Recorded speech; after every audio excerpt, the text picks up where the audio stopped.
Silicon ಸಿಟಿಯಲ್ಲಿ ಮುಗಿಯದ ರಸ್ತೆ ಗುಂಡಿಗಳ ದರ್ಬಾರ್. ಏಷ್ಯಾದ ದೊಡ್ಡ ಕೈಗಾರಿಕೆ ಪ್ರದೇಶ ಪೀಣ್ಯ ರಸ್ತೆಗಳಲ್ಲಿ ಬರೀ ಗುಂಡಿ ಕಾಣಿಸಿಕೊಳ್ಳುತ್ತಿದ್ದಾವೆ. ಜೀವ ಕೈಯಲ್ಲಿ ಹಿಡ್ಕೊಂಡು ಸಂಚರಿಸ್ತಾ ಇದ್ದಾರೆ ವಾಹನ ಸವಾರರು. ಉದ್ಯಮಿಗಳಿಂದ ಕೋಟಿ ಕೋಟಿ ತೆರಿಗೆ ಪಡೆಯುವಂತಹ ಸರ್ಕಾರ ರಸ್ತೆ ಭಾಗ್ಯ ಕೊಡೋದು ಯಾವಾಗ ಆಗದ್ರೆ ಅಂತೇಳಿ ಸಾರ್ವಜನಿಕರು ಪ್ರಶ್ನೆ ಮಾಡ್ತಿದ್ದಾರೆ. ಹಿಂದೆ ನಾವು ಗಮನಿಸಿದಾಗೆ ಸಿಇಒ ಅಧಿಕಾರಿಗಳು ಕೂಡ ಪತ್ರವನ್ನು ಬರೆದಿದ್ರು. ಸಿಲಿಕಾನ್ ಸಿಟಿಯಲ್ಲಿ ಮುಗಿಯದ ರಸ್ತೆ ಗುಂಡಿಗಳ ದರ್ಬಾರ್. ಏಷ್ಯಾದ ದೊಡ್ಡ ಕೈಗಾರಿಕೆ ಪ್ರದೇಶ ಪೀಣ್ಯ ರಸ್ತೆಗಳಲ್ಲಿ ಬರೀ ಗುಂಡಿ ಕಾಣಿಸ್ತಿದ್ದಾವೆ. ಸಾರ್ವಜನಿಕರು ಉಗುದುಪ್ಪಾಗ್ತಿದ್ದಾರೆ. ಜೀವ ಕೈಯಲ್ಲಿ ಹಿಡ್ಕೊಂಡು ಹೋಗ್ಬೇಕಲ್ಲ, ನಮ್ಮ ಪರಿಸ್ಥಿತಿ ಹಂಗೆ ಅಂತ. ಉದ್ಯಮಿಗಳಿಂದ ಕೋಟಿ ಕೋಟಿ ತೆರಿಗೆ ಪಡಿತಾರಲ್ಲ, ಸರ್ಕಾರ ಪಡ್ಕೊಳ್ಳುತ್ತಲ್ಲ, ಏನ್ ಮಾಡುತ್ತೆ ಹಾಗಾದ್ರೆ?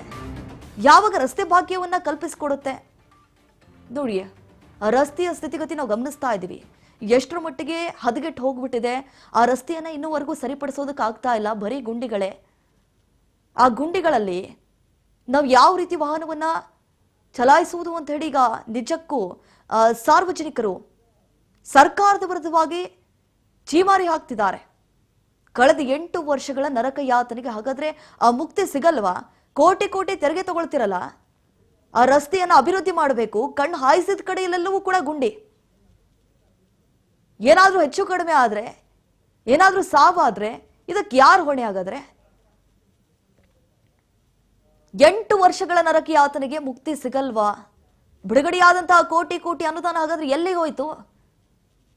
ಶಾಸಕರು ಅಧಿಕಾರಿಗಳ ನಿರ್ಲಕ್ಷ್ಯ. ಸಾರ್ವಜನಿಕರು ಕಿಡಿಕಾರ್ತಿದ್ದಾರೆ. ಮೇಡಮ್, ಈ ರೋಡಲ್ಲಿ ನಾನು ಸುಮಾರು ಎಷ್ಟು ವರ್ಷದಿಂದ 10-15 ವರ್ಷದಿಂದ ಓಡಾಡ್ತಾ ಇದ್ದೀನಿ. ಸೊ ನಾನು ನೋಡಿದ ಪ್ರಕಾರ ಮುಂಚೆ ಚೆನ್ನಾಗಿತ್ತು, ಬಟ್ ಇವಾಗ ಒಂದು 7-8 ವರ್ಷದಿಂದ ಇದೇ ಥರ ಇದೆ. ಮತ್ತು ನೀರು ಬಂದರೆ, ಮಳೆ ಬಂದರೆ ತುಂಬಾ ಪ್ರಾಬ್ಲಮ್ಮು. ಹೋಗೋಕ್ಕಾಗಲ್ಲ, ಬರೋಕ್ಕಾಗಲ್ಲ. ಆಮೇಲೆ ಎಲ್ಲರೂ 2 ವೀಲರ್ ಹೋಗ್ತಾ ಇರ್ತಾರೆ, ಫ್ಯಾಮಿಲಿ ಹೋಗ್ತಾ ಇರ್ತಾರೆ. ಏನಾದರೂ ಒಂಚೂರು ಬಿದ್ದು ಹೆಚ್ಚು ಕಮ್ಮಿ ಆಯಿತು ಅಂದರೆ ಕಾಲು ಕೈ ಮುರ್ಕೋಬೇಕಾಗುತ್ತೆ. ಇದನ್ನು ನಾವು ನೋಡ್ತಾನೇ ಇದ್ದೀವಿ. ಧೂಳು ಸಿಕ್ಕಾಪಟ್ಟೆ, ಮತ್ತು ಲಾರಿಗಳೆಲ್ಲ ಓಡಾಡ್ತಾ ಇರ್ತದೆ. ಏನಾದರೂ ಹಿಂದೆ ಮುಂದೆ ಏನಾದರೂ ಒಂಚೂರು ಸ್ಕಿಡ್ ಆಯಿತು ಅಂತಂದರೆ ಪ್ರಾಣನೇ ಕಳ್ಕೊಬೇಕಾಗುತ್ತೆ. ಸೊ ಇದನ್ನು ನಾವು ಎಚ್ಚೆತ್ಕೋಬೇಕಾಗುತ್ತೆ, ಇದನ್ನು ನೋಡಬೇಕಾಗುತ್ತೆ ಸರ್ಕಾರದವರು. ಇದು ಸಂಬಂಧಪಟ್ಟ BBMP-ರಾಗಲಿ ಬೇರೆ ಅಧಿಕಾರಿಗಳಾಗಲಿ ಇದನ್ನು ಎಚ್ಚೆತ್ಕೊಂಡು ನೋಡಿದ್ರೆ ಒಳ್ಳೇದಂತ ನನಗನ್ಸುತ್ತೆ. ಗಾಡಿಗಳಂತೂ 3 ದಿನಕ್ಕೂ ಗಾಡಿ ಕೆಲಸಕ್ಕೆ ಬರ್ತವೆ, 3 ದಿನಕ್ಕೂ ಗಾಡಿ ಕೆಲಸಕ್ಕೆ ಕೊಡ್ತವೆ. ಇಲ್ಲಿಂದ ಅಲ್ಲಿವರೆಗೂ ನೋಡ್ರಿ. ಸೋಮ ನಾವು ನೋಡಿದಾಗೆಲ್ಲ ಸುಮ್ಮನೆ ಮೇಲ್ಗಡೆ ಹಾಕ್ತಾರೆ, ತಿರ್ಗಾ ಅದು ಹೋಗ್ಬಿಡ್ತದೆ ಅಷ್ಟೇ. ಏನು ಪ್ರಯೋಜನ ಇಲ್ಲ ಇದು ರೋಡು.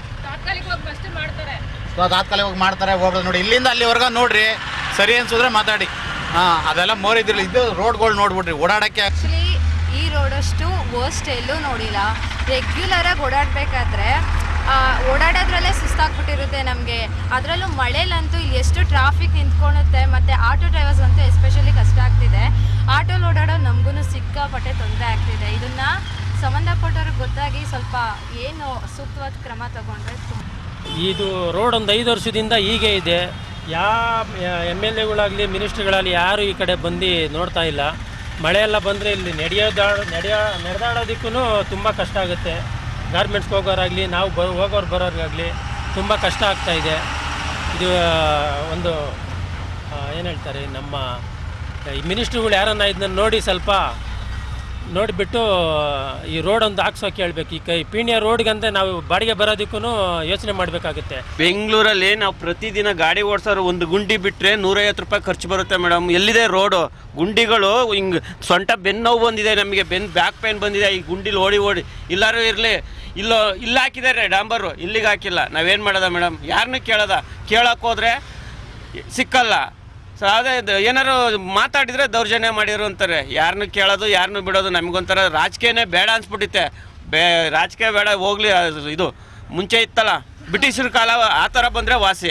ಯಾಕೆಂದರೆ ನಮಗೆ ದುಡ್ಕೊಂಡು ತಿನ್ನೋಕ್ಕೆ ಏನೂ ಸಿಗ್ತಿಲ್ಲ. ನೋಡಿಲಿ ಖಾಲಿ ಹೋಗ್ತಾಯಿದ್ದೀವಿ. ಅದರಲ್ಲಿ ಈ ಗುಂಡಿಗಳು ಖರ್ಚು ಬೆಳಗ್ಗೆ ಇದ್ದರೆ ಇನ್ನೇನು ಮಾಡೋಕ್ಕಾಗಲ್ಲ ಮೇಡಮ್ ನಮ್ದು. ಇದೇ ವಿಚಾರದ ಕುರಿತು ನಮ್ಮ ಪ್ರತಿನಿಧಿ ವಿನುತಾ ಪ್ರತ್ಯಕ್ಷ ವರದಿಯನ್ನು ಕೊಟ್ಟಿದ್ದಾರೆ. ಬನ್ನಿ ನೋಡ್ಕೊಂಬರೋಣ.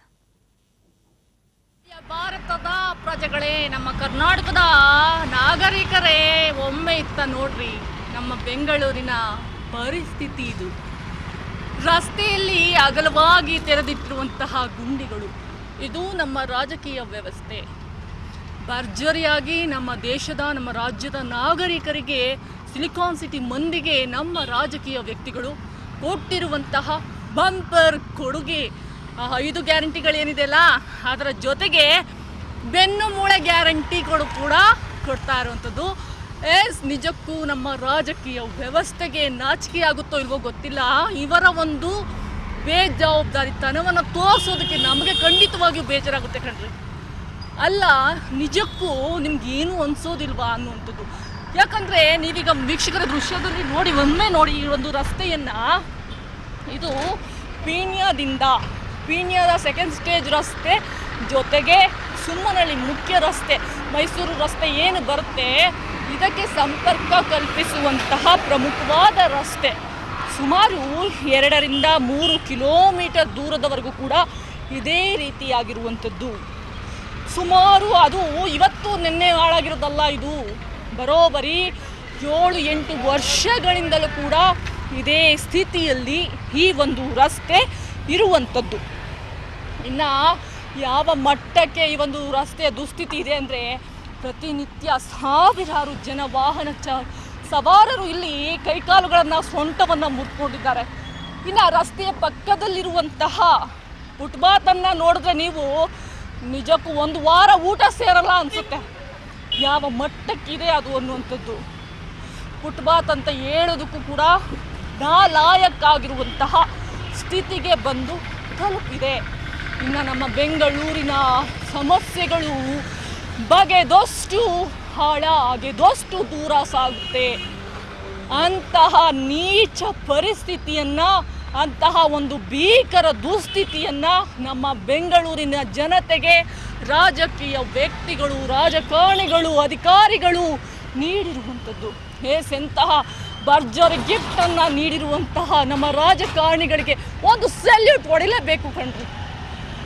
ಅಧಿಕಾರಿಗಳೇ, GB ಅಧಿಕಾರಿಗಳೇ, ರಾಜಕಾರಣಿಗಳೇ, ಸ್ಥಳೀಯ ಶಾಸಕರೇ, ಒಮ್ಮೆ ಈ ರಸ್ತೆಗೆ ಇಳಿದು ನೋಡಿ, ನಿಮಗೆ ಇದರ ಒಂದು ರಕ್ಕಸ ಅನುಭವ ನಿಮಗೆ ಆಗುತ್ತೆ. ಆಗ ಮಾತ್ರ, ಯಾಕಂದರೆ ಒಬ್ಬ ವ್ಯಕ್ತಿಗೆ ಅನುಭವಕ್ಕೆ ಬಂದರೆ ಮಾತ್ರ ಅದರ ಒಂದು ಬೆಲೆ ಕಟ್ಟೋದಕ್ಕೆ ಸಾಧ್ಯ ಆಗುವಂಥದ್ದು. ಅಲ್ಲಿವರೆಗೂ ಅದನ್ನು ನಾವು ಎಷ್ಟೇ ಬಾಯಿ ಪಡ್ಕೊಂಡು ಹೇಳಿದ್ರೂ ಕೂಡ ನಿಮಗೆ ಅರ್ಥ ಆಗಲ್ಲ. ಒಮ್ಮೆ ಈ ರಸ್ತೆಯಲ್ಲಿ ಸಂಚಾರವನ್ನು ಮಾಡಿ ಆಗ ಇಲ್ಲಿನ ಜನರ ಪರಿಸ್ಥಿತಿ ಏನು ಅನ್ನೋದು, ಇಲ್ಲಿನ ರಸ್ತೆಗಳ ದುಸ್ಥಿತಿ ಯಾವ ಮಟ್ಟಕ್ಕಿದೆ ಅನ್ನೋದು ನಿಮಗೆ ಕಣ್ಣಾರೆಯಾಗಿ ಗೋಚರವಾಗುತ್ತೆ. ಇನ್ನಾದರೂ ಅಧಿಕಾರಿಗಳೇ ಎಚ್ಚೆತ್ಕೊಳ್ಳಿ ಅನ್ನುವಂಥದ್ದು ನಮ್ಮ ವಾಹಿನಿಯ ಕಳಕಳಿ. ಕ್ಯಾಮ್ರಾಮ್ಯಾನ್ ಶಿವಶಂಕರ್ ಜೊತೆ ವಿನುತಾ HL, ರಾಜ್ ನ್ಯೂಸ್ ಕನ್ನಡ, ಬೆಂಗಳೂರು. ನೋಡಿ, ಉದ್ಯಮಿಗಳಿಂದ ಕೋಟಿ ಈ ತೆರಿಗೆ ತೆಗೆದುಕೊಳ್ತಾರೆ. ಆದರೆ ಅದು ಎಲ್ಲಿ ಹೋಗ್ತಾ ಇದೆ, ಏನ್ ಮಾಡ್ತಿದ್ದಾರೆ, ಆ ರಸ್ತೆಯಲ್ಲಿ ಓಡಾಡೋದಕ್ಕೂ ಕೂಡ ಕಷ್ಟ ಆಗ್ತಾ ಇದೆ. ರಸ್ತೆಯಲ್ಲಿ ಧೂಳು ತುಂಬಿಕೊಂಡಿದೆ. ಆ ಧೂಳಿನಿಂದ ಎಷ್ಟರ ಮಟ್ಟಿಗೆ ಆರೋಗ್ಯದ ಮೇಲೆ ಪರಿಣಾಮ ಬೀರುತ್ತೆ ಅನ್ನೋದು ಏನಾದರೂ ಸರ್ಕಾರ ಒಂದು ಚೂರು ಯೋಚನೆ ಮಾಡ್ತಾ ಇದೆನಾ?